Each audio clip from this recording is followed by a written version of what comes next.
Couple more things to take a look at, the differences between the cases. So right here in the corner, opposite end of the case, there's a dowel pin that goes in here, and that dowel pin helps align the case, and it also is supposed to help the case prevent from shuffling.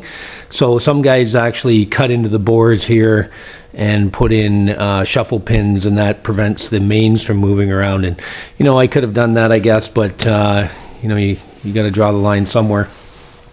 Anyways, taking a look at these two dowel pins. So the one that I have here is the one out of this engine, which is the AH case, and the one that I have here, in comparison to the other one, you can see it's quite a bit shorter.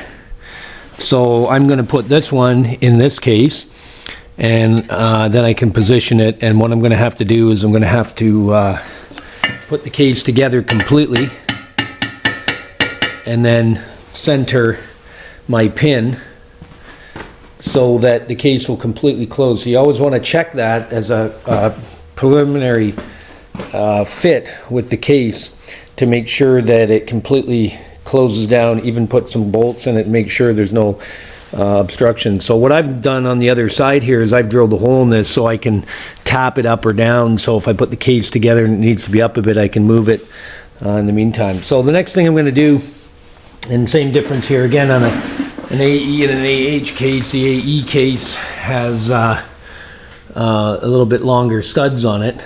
So I've taken the studs from here, or from that AE case, and I'm putting them into the AH case. The AH case studs are only this long, and I need a little bit more because I have a higher volume pump, which gives me a thicker body. And then I've got a different plate on the outside.